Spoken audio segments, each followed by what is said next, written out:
Maybe I'll try this one.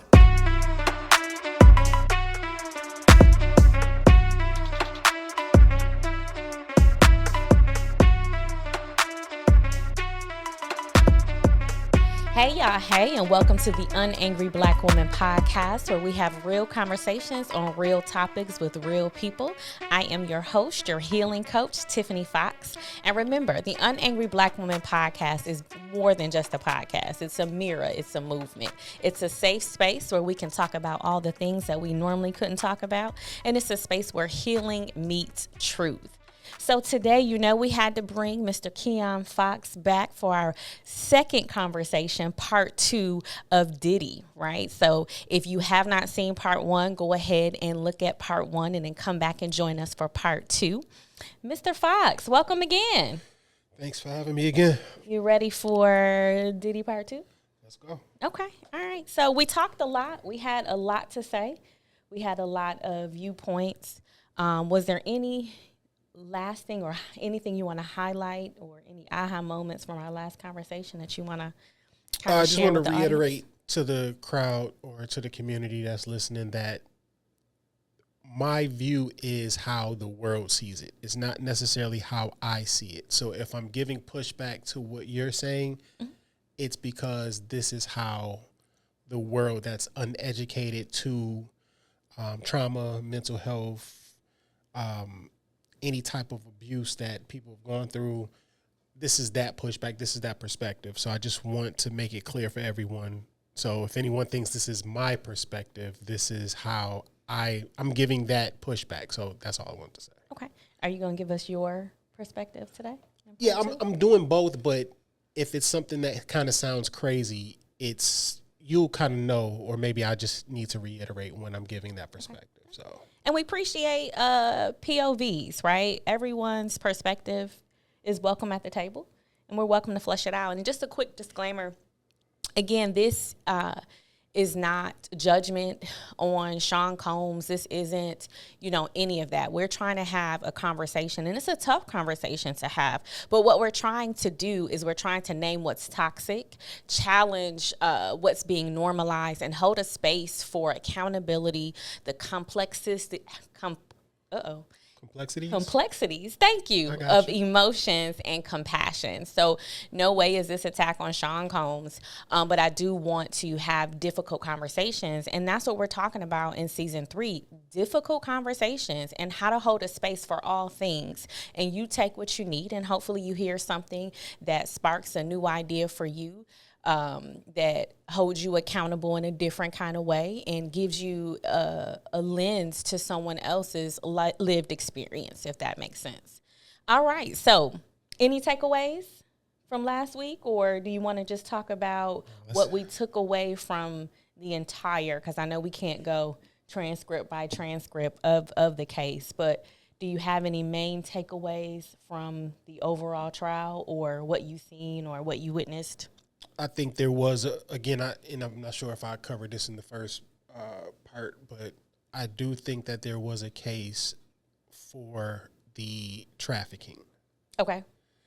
I think that what the prosecution should have done is they should have called some of his security and his number 2, because you've heard of numerous security as far as the witnesses, and you heard of his number 2 consistently throughout the trial from all the witnesses. So I think the jury would have had a different takeaway if those people were actually called. What if they pled the 5th? Then I think that makes you look guilty, because again, the 5th is on the grounds of incriminating yourself. Okay. So it doesn't look well if you can't answer the question. It doesn't look good. Yeah, it stops you from answering certain questions, but when you plead the 5th on the grounds that it may incriminate you, then you're already kind of giving you're kind of giving the jury the notion that a crime was committed. Okay. All right. I think one of the overarching themes that I took away is power without accountability is dangerous. So again, this isn't just pinpointing Sean Combs. But power without accountability, period, is it can turn into a God complex. So you can kind of feel untouchable. You can kind of feel like I've got away with it so many times, so let me do it again. So I think from just the stories and, like I said, the documentaries and the trial, I think power without accountability is dangerous. What do you think? I agree. Is that the world speaking, or is that Mr. Fox? No, I think that's the world speaking. I think that's me speaking at the same time. I think that the difference between us identifying that absolute power corrupts absolutely is the idea of knowing what situations we can sit there and say, yeah, that was him going too far. Again, with this case, some things from the public ain't too bad. Again, when we looked at the case, when it initially started with the police raids and so on and so forth, we thought that there was going to be 15 million other things that we were going to find out from this case. Right. Or things that we've heard rumors about. Now it comes to light. Right. Which this was the exact opposite. Yep. So I think, if we would have saw all of that, then I don't think that the public, I don't know about the jury because I'm not sure if they're really from the culture, but the overall public would have been like, yeah, he has too much power. And it's not exclusive to the music industry. We can talk about church. We won't talk about church, but we can talk about church and leadership in church, and we can talk about leadership in our government. I just think any power without accountability, it is very dangerous. And we see it time and time again. I think the more power you have, the longer the hidden agenda, so to speak, or the longer it hides. But there has to be accountability in all spaces, right? So this is the thing that happens when we talk about people in power, right?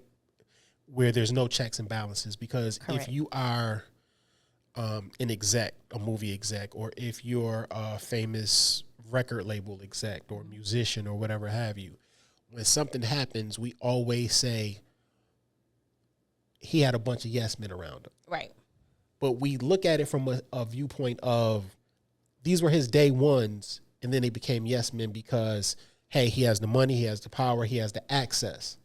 He's changed my life. Right. Mm-hmm.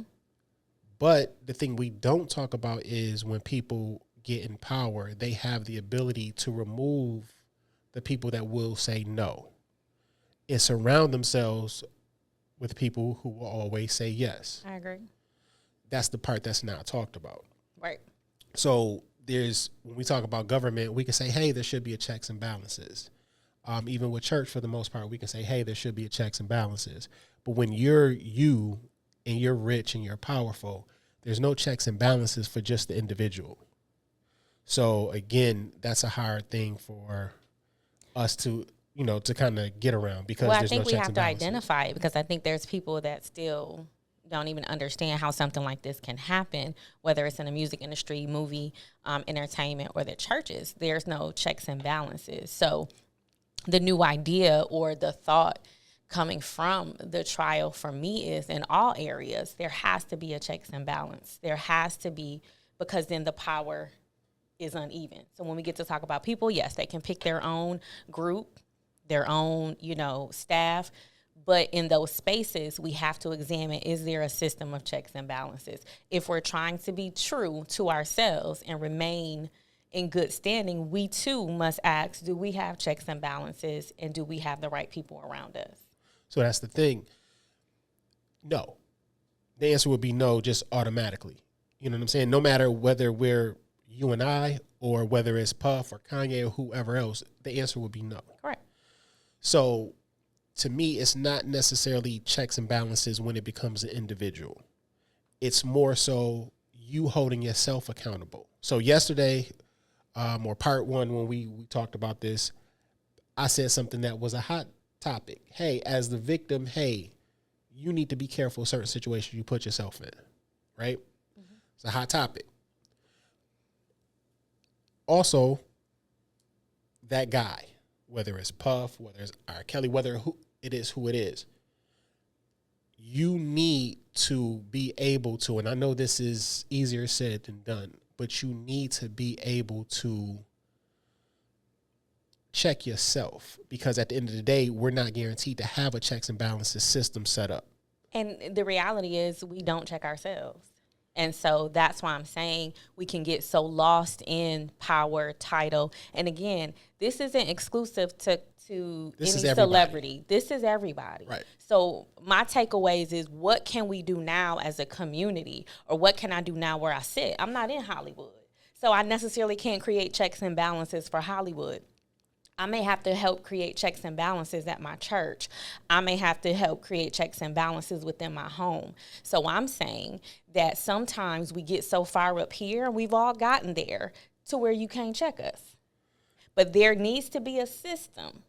There needs to be something around you to help you bring you back down. Because sometimes we can go to the left.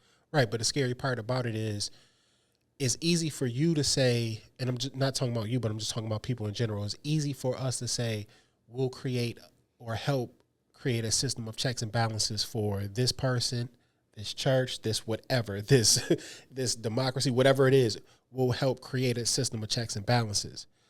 But you have to accept the checks and balances when it comes to you. So if somebody's trying to create a system of checks and balances for you, you have to be open to whatever or whoever is coming to the table with that. A lot of times we're not honest with ourselves, because we do have people that do exactly that. Mm-hmm. What we do is we decide not to listen to them. Absolutely. We don't want to hear it. You only want to hear the positive. Hey, if I could tell you 15 things that's wrong right now, you might be like, yo, you hating. Why can't I just be giving you constructive criticism? Mm-hmm. Because you rather hear the best parts of the situation. Absolutely. Well, the best parts are easy because we already know what the best parts is, but how do you improve? You can't if I don't tell you the worst parts. But the more we fill ourselves, the less we want to hear that part. So we could talk about a Puff or a Kanye, whoever, when they sit there and say, yo, I'm going to shut out these people and I'm going to surround myself with a bunch of yes men. So we might not have a bunch of yes men, but what we will do is shut ourselves out from the people that will tell us no, and sit there and be like, yo, I'm just not going to deal with them. And you live in your own little bubble and you do it exactly what you want to do. And I think that's exactly how it starts. Right. But that's why it's hard for a system of checks and balances to be created or even enforced, because you, at the end of the day, you have to accept it. If you can't accept it, then it is what it is. And that's the scary part about it with everybody, no matter who you are, whether you're the victim or whether you're the person that's actually doing the acts. There is a system of checks and balances within ourselves to sit there and say, hey, maybe I need to think about this before I jump into the situation. I'm not pointing any fingers and I'm not giving any blame, but what I am saying is that... So let's take it off of victims and... Right, just everyday people. So let's just talk about everyday people, because again, if we're honest, the whole trial is triggering for people. And so when you separate it like that, it sounds a little harsh. When you separate, there's a system of checks and balances for the victim. People might not. Right, but even in that conversation right now, we have to be very sensitive of what we say, because we don't want to hear the parts of us that need to be improved. No, you want to hear it. You just don't want to be singled out. So you just don't want to say victims or offenders, right? We want to say everybody. So it's not just, I'm not saying that they don't want to hear it, but what I'm saying is, let's not single anybody out. No. Let's say everybody if it's all inclusive. That's all I'm saying. No, I get what you're saying. And sometimes when you say everybody, people tend to ignore it and feel like it ain't got nothing to do with them. And that's why when you start to sit there and say, hey, this group, that group, people start paying attention, whether they get offended or whether they agree with you. But I am talking about everyone. Mm-hmm. I'm just saying, for everyone, whatever box you want to put yourself in, there is a accountability piece that you owe yourself before anybody else owes that to you. Absolutely. That's all that I'm saying. And like you said, open-mindedness to hear something that you may not be as great as you thought you were, or you might not be doing something the right way. Absolutely. Just us as we're in our 40s now, but just growing up, how many times? No, go ahead. But how many times have we put ourselves in situations where somebody did give us game to sit there and say, yo, You don't want to do that. Yeah. Hey, don't do that. Don't go over there. Don't whatever. And we do what we want to do. We hear what we want to hear, or we think that, hey, that happened to you. Yep, we're smarter. That ain't going to happen to me. Absolutely. I'm one step ahead of you. Absolutely. So I'm not saying that, hey, it's everybody should go through something and it should be a bad thing that you go through in order to get the aha moment. But what I am saying is that once you get the aha moment, what do you do with it? Do you learn from it, or do you sit there and continue to make foolish mistakes? And if I'm honest, I am a life learner. So I didn't learn by lecture. I didn't learn by people telling me. I learned by life whooping me out, right? And so I think on this side, being in my 40s, on this side, I can appreciate learning from other people's situations and life experiences. Right. After life whooped me, right? So again, our goal is to try to educate and help prevent, some of the whoopings that we had to take in other people. Is there any other overarching theme that you got from? Nah, like I said in part one, I think that, again, for women in general, I think that y'all have a long way to go. And I'm not trying to say that being negative. I just want to reinforce that it's going to take a while for others to understand. But I do hold the responsibility on others to try to understand, to gain empathy. As much as I do give responsibility to, if you want someone to try to understand you, it's going to take patience on both ends. Mm-hmm. So I think that's the biggest part that's missing. Hey, you ain't going to be able to get it in a day. But if I'm coming to the table trying to understand you and trying to see things your way, be patient with me. Absolutely. And for those same people that are going through something, be patient with them, because they may not be able to articulate it the way that you want them to, and it doesn't dismiss that they've been through anything or going through anything. So I think that's the biggest piece. Absolutely. Another overarching theme I took away is going back to what you said, like, we do have a long way to go. We have a long way to go to share our stories, to verbalize and vocalize our emotions, to stand on yes, right, and to stand on our no. So boundaries is something that I definitely teach in my women's group, because a lot of us don't have them. We allow other people to set the boundaries. That's not all for you all to understand. That's for us to get stronger in setting the boundaries and understand what protects us.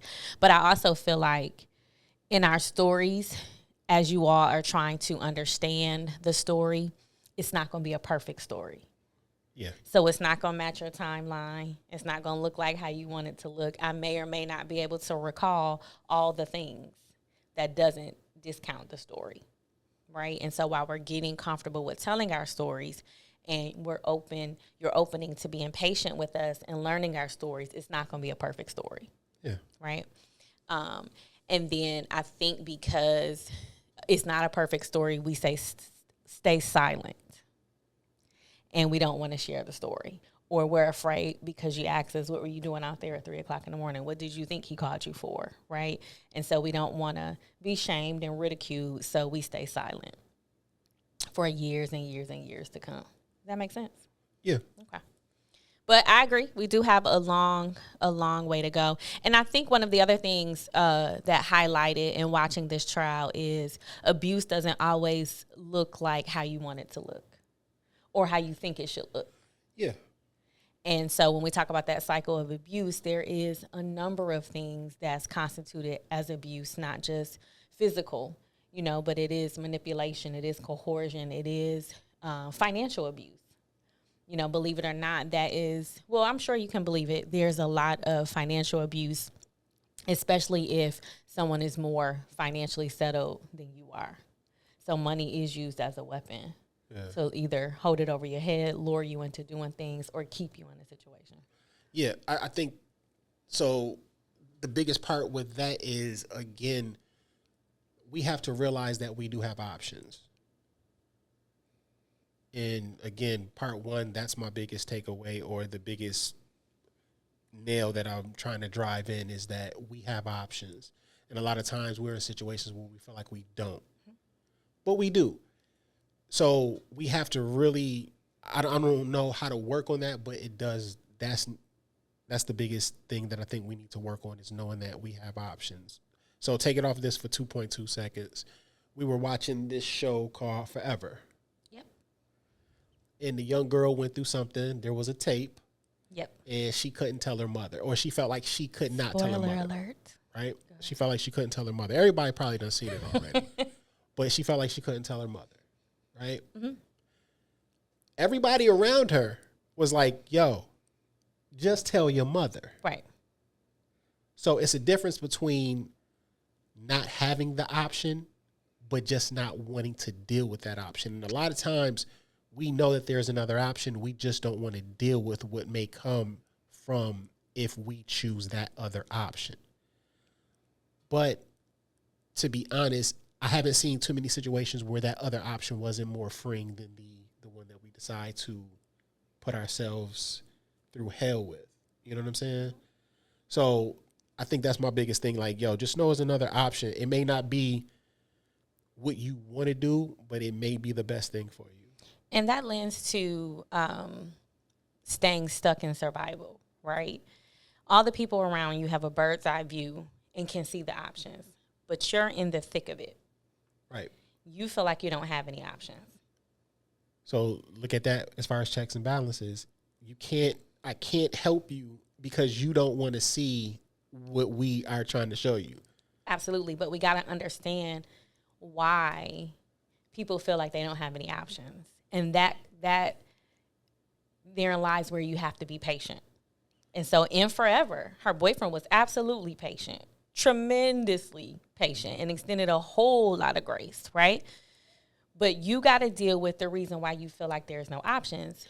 When we talked about this before, you talked about not being not worthy and not loving yourself, or how you feel about yourself. A lot of that comes from that. As a result of not loving ourselves, we feel like there's no options.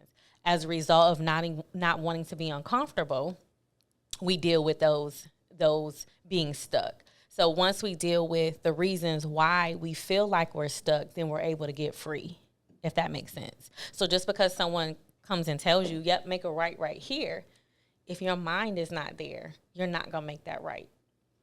If I can talk to your pain points and understand why you're not making that right, then we can talk about it and work through that. So you said something a couple seconds ago, and I think this is one of the things that make it more difficult for the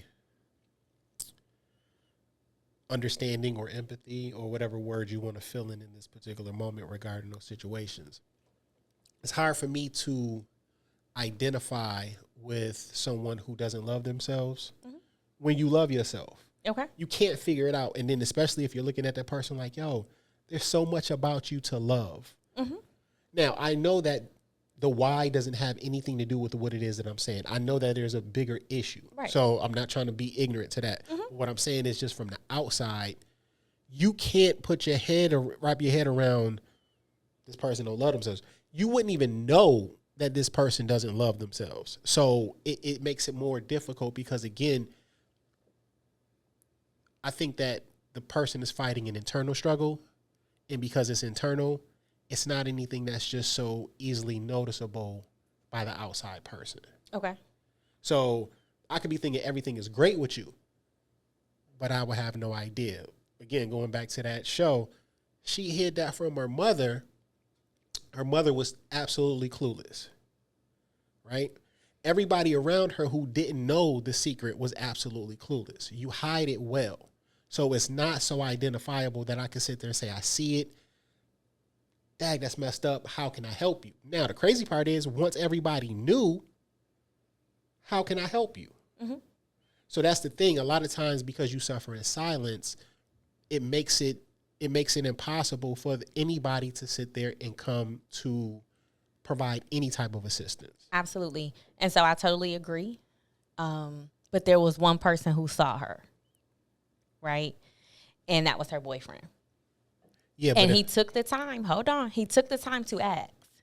She got triggered, but he took the time to ask and listen. Did he still hold her accountable? He did. He told her all the time, you need to tell your mom this is going to keep festering. He did, but he saw her. And I'm not saying it is our job to see everybody. But what I am saying is understand before you dismiss, before you cancel, before you cut somebody off for not taking your advice, there could be a reason why they didn't take your advice. Yeah, and with that, though, because even with the boyfriend at one point, I can't do this no more. Yo, I love you, but I'm not about to hurt myself because of this. I gotta go. I'm not saying what happened in the end. I'm talking about him seeing her. But that was in the middle. But no, I'm talking about after the result without giving the movie away. What I want you to focus on is seeing the person. Again, not fixing them, not staying in it with the long haul. That's not what I'm saying. What I'm saying is somebody did see her. Right. And when they saw her, they gave grace and patience, and they knew it was a reason why she wasn't doing it. That wasn't his first response to say, hey, you're not taking my advice, I'm out. Right. And I think that's what we do. We dismiss people because they don't move how we move, think how we think, and even take our advice. Well, I ain't going to tell them nothing else because, okay, but could it be a reason why they didn't take your advice? Right.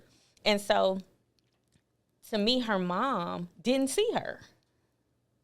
It wasn't for the other people around her, as far as his parents or any of that. Her best friend knew. Her best friend saw her, right? But her mom wasn't paying attention. Her mom was focused, as we do as parents, we're focused on providing and making sure that things are right. We're not seeing what's really happening. Her mood changed. She all of a sudden didn't want to go to school. All these things happened, and we never took a moment to see her. Okay. And so she's going to keep, and people are going to keep doing that and keep suffering in silence if we don't see them. That's all I'm saying. Gotcha. You don't agree? You can tell me you don't agree. It's okay. You can tell me. It's okay. You can speak for the people. So I'm speaking from a man at this point. Okay. We have a low tolerance for being around a problem, knowing how to solve it, and continuing to watch it suffer, for lack of a better word. So, again, point that I was speaking to was the middle, right before prom situation. Like, yo, we good. I understand you. I do see you. I understand this. I know that it's tough for you to tell your mom. I'm riding with you. You got the grace. You got whatever word, again, that you want to fill in.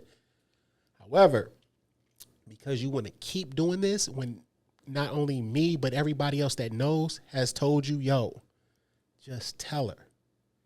You want to continue doing what you're doing, but now it's hurting me. So now I got to move. So yes, it's one thing to see it. It's another thing to constantly be around it and watch it, just watch somebody crash and burn. And I think that take this off the movie now and get back to the Diddy, the Kanye, the whoever's. Now I came to you, yo, this is what you need to do. I see what you're doing. But again, checks and balances. You have to accept it.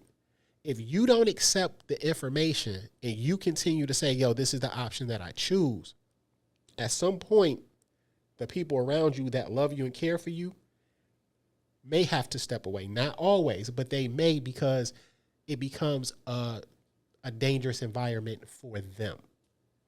That's the part that I'm saying. So again, the checks and balances and lack thereof, you know, and that's what I'm saying with the checks and balances, that you have to accept it. No matter who builds it, you still got to accept it, because can't nobody force it on you.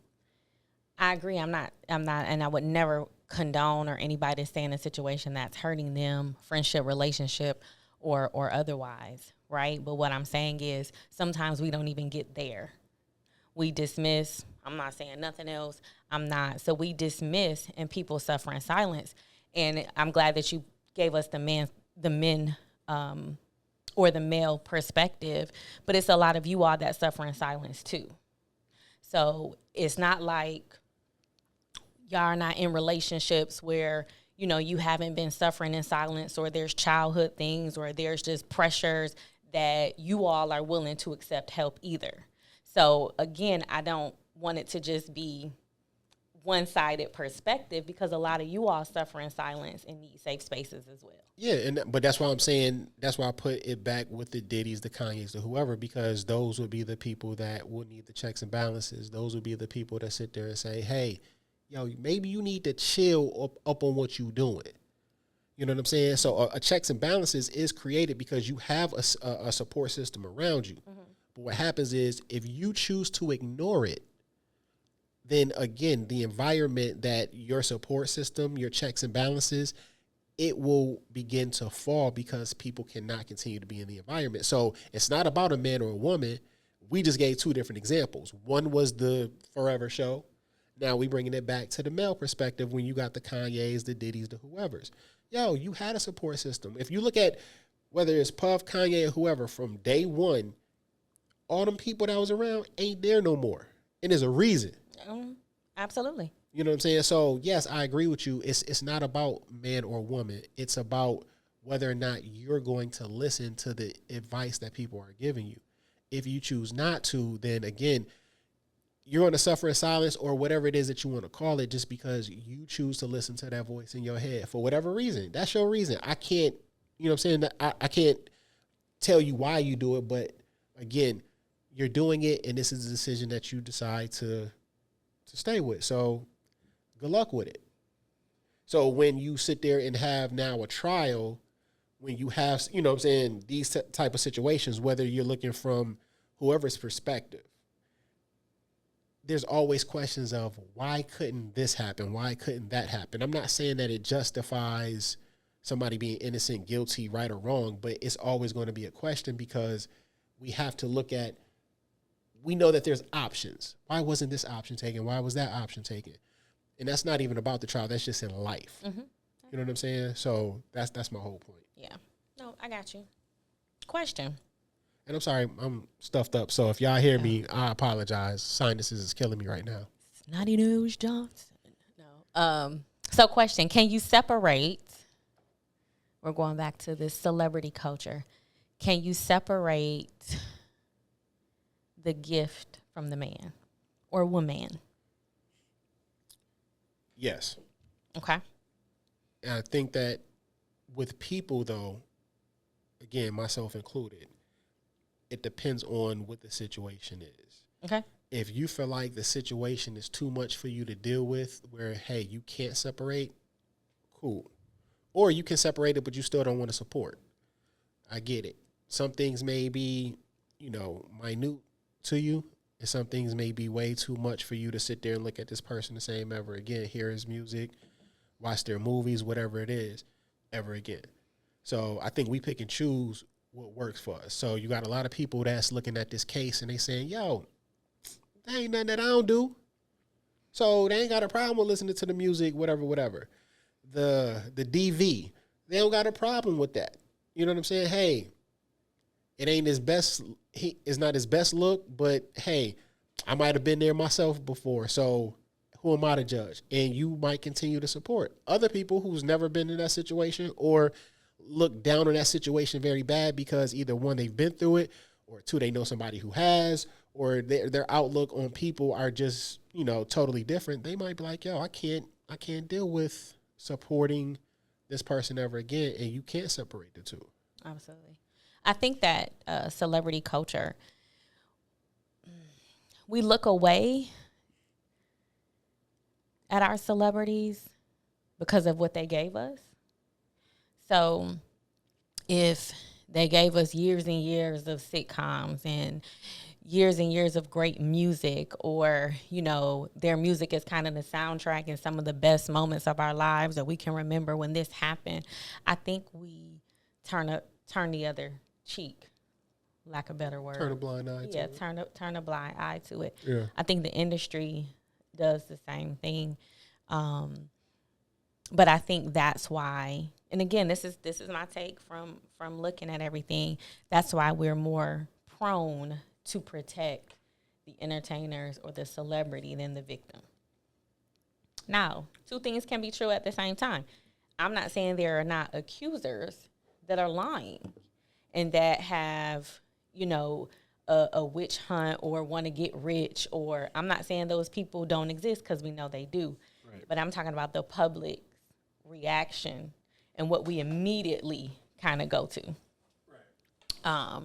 And so, you know, just hearing the last seven weeks just put me back into a space where that culture kind of enables abuse, because we're automatically on their side. We need the proof. We need this. We need that. Cassie's been saying it, but it wasn't until the video that we was like, dang. I think even a week or two before that, I think Diddy put out a post saying everything is a lie or something like that, and then the video hits. Right. What I'm saying is not to be cautious and not to use wisdom, but why do we, it looks like we have a tendency to automatically protect the entertainer.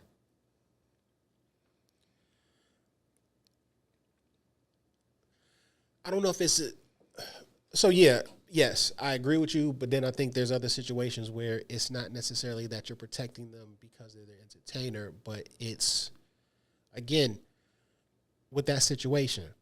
Yo, you've been with this man for 10 plus years, right? Yo, this the first time we hearing about something, right? So that's how a lot of people think. Yo, you ain't with him no more.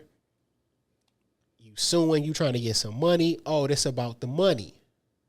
So a lot of people's mind go there first too. So outside of the celebrity, it's the power, the influence, and the access. So when you start looking at this person and saying, hey, they have X, Y, and Z, and the first thing that comes out is not me to hold you accountable in a criminal matter. It's let me hold you accountable in a civil matter where I can get some money. So a lot of times people look at it like, oh, you just trying to get some money. So the doubt comes in right there. It's like, oh, okay. But then, like you said, when you saw the tape, it's like, okay, got to take back everything. So it would have been less doubt if she went to the police versus civil? Yeah. Oh. Okay. So think about this. During the trial, what the defense was trying to do with... Didn't the statute of limitation expire? Yeah. So, again, it goes back to when you start as people, because I'm not trying to put men and women as people, when you start to ask questions as far as you can't relate to the victim. Hey, why did it take you so long? If this happened then, why didn't you, is a question. Whether or not, you know, I know what took you so long or not, it's a question that pops into people's head who haven't been victims. Yo, that happened 10 years ago and you just now talking about it? But when you're talking about it, you asking for money. That's the first thing that pops in the head. But I think, and again, correct me if I'm wrong, or please correct me in the comments. She never went public. She asked him to reconcile this, and this is what would reconcile it with her. No, she said, hey, I'm writing a book. In this book, these situations will be in this book. I want you to really consider putting this book out. Let me go back. I'm not sure if those situations were in the book. Let me take that back. She said, I'm writing a book. And she basically gave them the book to sit there and you know, consider. Off the table. Basically laughed at it. So again, back to what I was saying. So then she said, this is my demand letter. This is not in the public eye. This is my demand letter for what I feel you owe me or to make me whole. And then that was brushed off the table too, right? No, after you sit there and take the book off the table, the next thing is the lawsuit. No. Before the lawsuit, she went to him in private. It was about the book. She went to him in private. It wasn't about the book. He dismissed the book. Then she went to him and said, this is what I want. He said no. He said no. And she said, if you don't give this to me, then I will file the lawsuit. Okay. So what I'm saying is it was a reconciliation. The first thing wasn't to jump to the civil lawsuit. It was right or wrong. We're just recounting events. She handled it in a public matter. But he got dismissed publicly, so she made it private. When she got paid, she took the lawsuit back. Unfortunately, the feds picked it up. That's my understanding. So, again, when you come to the table to somebody and whatever it is that you're asking, whether you want to call it a reconciliation or not, I'm asking for money. Okay. That's what I'm asking for, right? If I'm asking to put out a book to tell about my life, and I've been with you ever since I was 21 or 19 or whatever have you, you're going to be a part of this book. Do I want to hear about our situation for the world to know? No, get that out of here. I'm not about to sit there and help you put out this book. And for some reason, I don't think the book was to be put out to the public. The book was by the advice of her therapist and mom to write it down, and she wanted him to read it. I don't ever think she wanted the book to go public. So where does the money come from? Again, he dismissed the book, and that's when she went after the money. But do you see how, for a normal person, that doesn't make sense? No. Again, let's stay on topic, because what you said was if she had to file a criminal lawsuit first, right, or put criminal charges, it would have been more believable. And what I'm saying is she handled it in private. She never wanted it to be public either way, criminal or civil. I'm saying that if you were to sit there and go to the police first and handle it criminal first, right? But what I'm saying is, I got that. But what I'm saying is, what if I want to handle it in private? But how are you handling it in private when you just want to have a conversation? So if I'm the person that don't want to admit to my wrongdoing, right? Okay, this conversation goes nowhere. So the next thing that you do is say, pay me. Mm-hmm. So for most people, they're like, hey, how does one equate the other? It don't. Now, are you owed money for what you've gone through? I believe you are. But what I'm saying is, if you want to sit there and have a conversation with me just to get everything off of your chest as far as everything that's happened to you, and I dismiss you, if your next result is, hey, I'm going to sue you, do you see how does that help you heal? So again, I can't determine what helps people reconcile. No different to me than a divorce. How does the demand for this car, that car, how does that help you in any kind of way heal? So people do a lot of things that I don't understand. But again, I'm not questioning why she did what she did. What I'm saying is, you said if she went public first, or if she went to the police first, which it would have been in the public, if she went to the police first, it would have been more believable. But what I'm saying is, she didn't file the lawsuit first. She tried to handle it in private. Right. And whatever her demands were, she tried to handle it in private. Right. And when it didn't happen, you still said, okay, I'm not going to the police. I want money. So no matter whether you sat there and said, yo, let's sit there and have this conversation one-on-one, whether or not that got the result you wanted or not, you still had the option to sit there and say, at any point in time, this happened to me. Okay. What you did is say, hey, I'm going to sue. Again, like I said, I think she deserved the money. So I'm not knocking her for doing it. But what the jury and what the defense did, hey, why didn't you report this? Hey, why was the first thing money? So what the defense did with each witness, hey, what you got to gain from this? What you got to gain from him being in this situation? Yo, you got a lawsuit coming up, oh girl? Oh, you suing too? Oh, so it's money, it's money. So when you're talking to people who don't know anything about how victims are, and the common denominator is everybody's trying to get money from somebody powerful, that's my point. I got you. It looks away. So, for example, my point is, you wouldn't have believed her if she went to the police first. But I'm just saying our tendency as people. No, I think that's incorrect. I think that we're just going to agree to disagree. No, because I haven't got my point out. If you've gone to the police first, there's a record of you going to the police and reporting this before money even came up. So when you sit there and say, hey, what you get out of this? Oh, you trying to get money? Well, I went to the police. They didn't do anything about it. I continue to be a victim. It's documented that, hey, I was a victim. No different than like you just said a few minutes ago. You didn't believe her, not you, but people didn't believe her until that tape came out. Mm-hmm. That's documentation of this happening.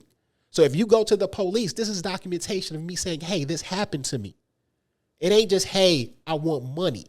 That's the difference. It's documentation. It's something that is written or transcribed or videotaped to say, hey, this event actually happened to me, and this is why I'm demanding X, Y, and Z. Not a secret conversation. No. Because like you said, what did he do? Soon as those claims came out, before that tape came out, he denied them. Absolutely. So sometimes you do need that proof to sit there and be like, okay, we believe you. Unfortunately. But that's what it is. And I still don't. And I got what you're saying. I totally and I respect the perspective. But I think when it comes to entertainers, whether you went to the police or not, I think we have a tendency not to believe. So I think we got to go. Not to believe who? Whoever's being the victim or whoever's not being the accuser. Well, I think that there are certain situations where so this is the thing. I love the fact that we have to ask ourselves questions about situations that happen. Mm-hmm. So, for example, take the Diddy and Cassie thing off the table. Mm-hmm. Now put the Diddy and Jay-Z thing on the table. So, if I were to automatically just believe said victim, this man is guilty before anything is proven. But when you look at all the things the storyline of things that were to have happened, it doesn't make sense. So that's the other part. Again, you have people that are going to think logically before they think emotionally.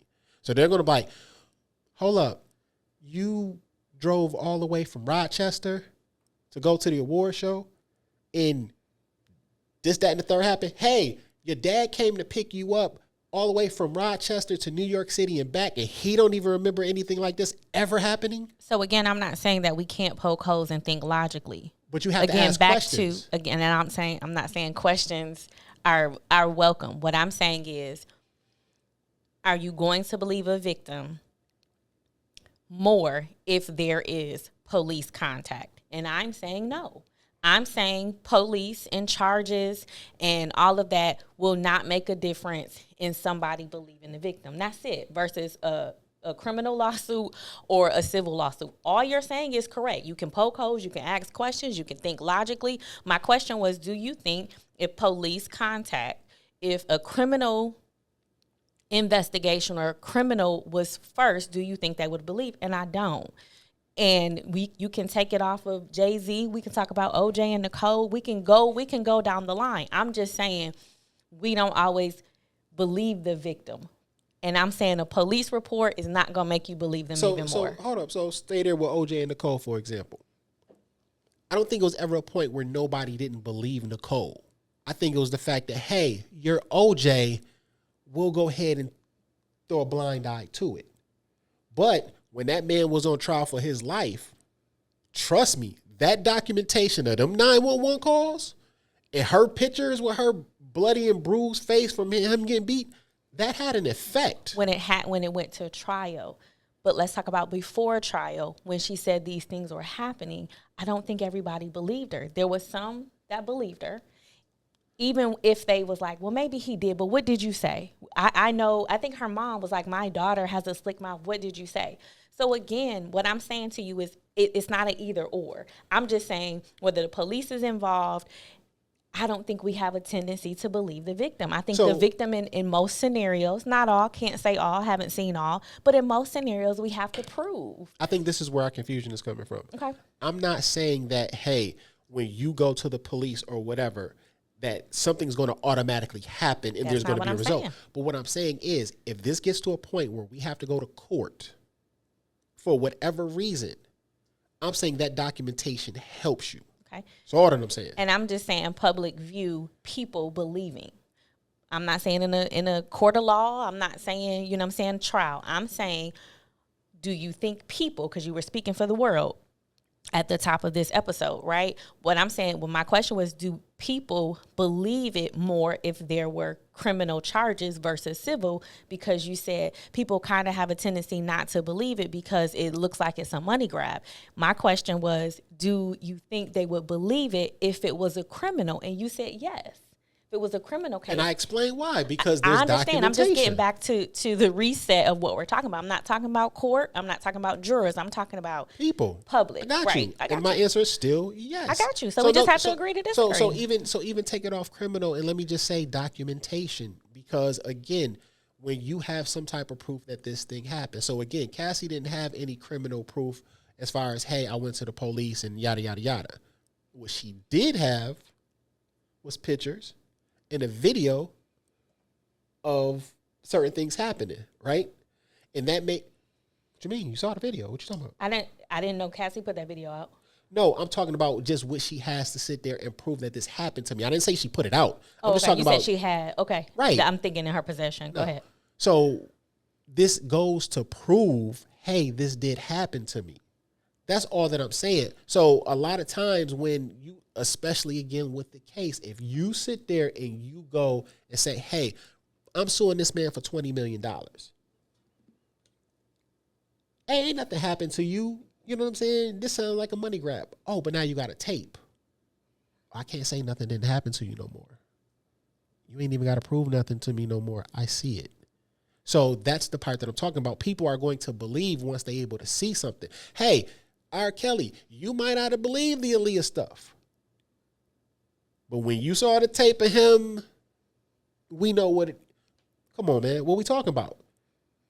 There's doubt when you sit there and say, hey, and I think that a lot of doubt is not necessarily protecting the entertainer. Going back to your original question, I don't think it's protecting the entertainer. Is that, you know, this world is full of people who will do anything to get what they want. Absolutely. So, hey, this sounds like a money grab. So when you got a bunch of people trying to get money from somebody, it's like, okay, I might not believe it because, oh, this happened, that happened. Okay, yeah, they just want their money because, again, it's not a criminal case. It's always civil. It's always, hey, this happened to me, pay me. So you be like, man, that ain't really happened to you until you see it's like, okay, I can't argue with it. So that's the answer to the original question. Gotcha. Yeah, I can't help but to, we'll leave it alone. Any other final thoughts or anything you want to say to the audience as we wrap up Diddy Part 2? Yeah, I want to know how y'all feel about this situation. So after y'all watch this, please make sure y'all comment and let us know. And if we need to go live to have a conversation about this topic, just let us know, and we'll do a live and we'll answer some questions. I like that. So I'm with that challenge. So again, if you want to go live, if you want to share your opinion, go ahead and put it in the comments, and we'll schedule a live session. If we get 10 different comments, we'll schedule a live session from 10 people. Yeah, that sounds good. Okay, so 10 people, go ahead and hit us up. Let us know what you felt about the episode, Part 1 and Part 2, your thoughts, any lingering questions, anything that you have to share, and we'll definitely go live. I like that. That was great, Mr. Fox. I think the last thing I just want to say before we close is what's unhealed gets recycled, right? And so when pain isn't processed, it can turn into violence, it can turn into addiction, it can turn into control. And that's why we create these safe spaces. That is what TFI is all about. That is what the Unangry Black Woman is all about, is creating the safe space for us to have these conversations. We have different opinions. We have different perspectives. We come from different backgrounds. We have different life experience. I am female. He is male. And so there's a lot of different perspectives on it, but we still have to talk about it. Sometimes it's uncomfortable. Sometimes, we're afraid to say what our truth is or how we feel. But the only way we can continue to heal and have movement, right, is if we continue to have these conversations and address the pain, right, so that we can heal. So again, thank you so much for tuning in to this episode of the Unangry Black Woman podcast. I do not take it lightly. You can spend your time anywhere, but you decided to spend it here with us. We appreciate you. If there was something that you heard, please share, like, comment, subscribe, leave us a review. More importantly, our challenges, go ahead and leave us a comment below so we can go live. And remember, the conversation doesn't have to end here. You can follow us at Tiffany Fox Inc. on IG and Facebook. Remember to join us every Wednesday at noon. Until then, take care, and healing happens in community.